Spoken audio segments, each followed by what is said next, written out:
नमस्कार दोस्तों, मैडबॉक्स फिल्म्स में आपका स्वागत है। और आज हम बात करने जा रहे हैं ऐसे टॉपिक पर जो भारत के इतिहास का बहुत महत्वपूर्ण हिस्सा है, परंतु वेस्टर्न मीडिया उसको मिथ या कल्पना समझती है। तो आइए चर्चा करते हैं इस विषय पर। पॉइंट नंबर 1, संसार का सबसे पुराना नगर।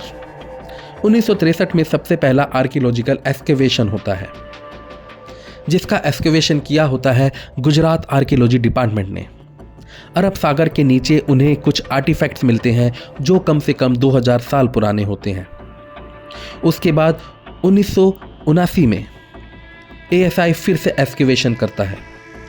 कुछ मिट्टी के बर्तन मिलते हैं जिनकी डेटिंग 3000 साल तक जाती है। उसके बाद फिर 1981 में दूसरा एक्सकेवेशन शुरू होता है जो आने वाले 20 साल तक चलता है। उस समय में उन्हें विभिन्न प्रकार के बर्तन, पत्थर और अन्य चीज़ें मिलती हैं जो इस बात की ओर इशारा कर रहे होते हैं कि यह डूबा हुआ नगर कोई और नहीं बल्कि भगवान श्री कृष्ण की नगरी द्वारका है। परंतु आर्टिफैक्ट्स इस थ्योरी को सपोर्ट करने के लिए पूरे नहीं होते और 2007 में फिर से एक लकड़ी का टुकड़ा मिलता है जिसकी डेट 9500 साल तक जाती है और अंततः इस थ्योरी को सपोर्ट करने के लिए पूरी होती है कि अरब सागर में डूबा हुआ ये नगर स्वयं श्री कृष्ण जी का नगर द्वारका है। 4 धामों में से एक द्वारका जो कम से कम 9500 साल पुराना है, उसको विश्व का सबसे पुराना नगर बनाता है। मेसोपोटामिया सिविलाइजेशन को अब तक की विश्व की सबसे पुरानी सिविलाइजेशन समझा जाता है जो 4000 ईसा पूर्व तक जाती है। पर वहीं अरब सागर में द्वारका नाम का एक नगर मिलता है जिसका इतिहास उसको 9500 साल पुराना बताता है और कुछ आर्टिफैक्ट्स तो उसको 12000 साल तक ले जाते हैं।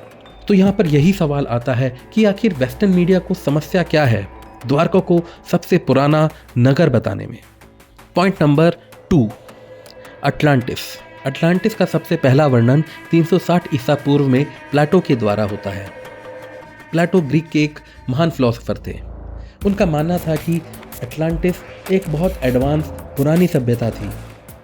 उसने हजारों वर्ष तक पश्चिमी संसार पर शासन किया है। वह एक टापू पर थी जो चारों ओर समुद्र से घिरी थी।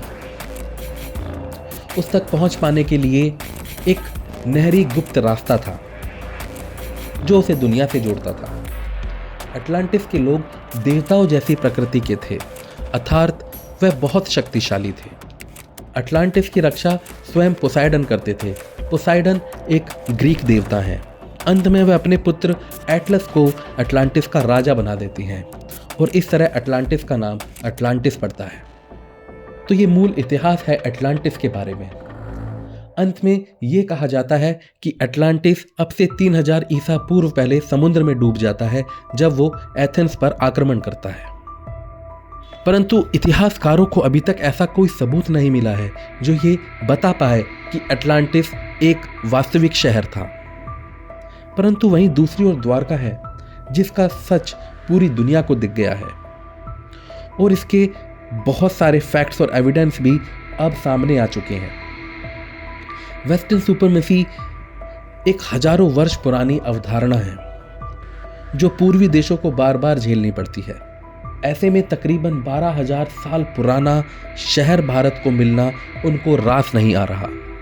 पॉइंट नंबर 3, आर्यनों का आक्रमण। आर्यन एक यूरोपीय आबादी थी जो आर्कटिक से सेंट्रल यूरोप में एंटर करती है, वहां से सेंट्रल एशिया में और अंत में 2000 ईसा पूर्व में भारत में एंटर करती है। जब वे भारत आते हैं तो अपने साथ 3 चीजें लाते हैं, लोहा, घोड़ा और वेद।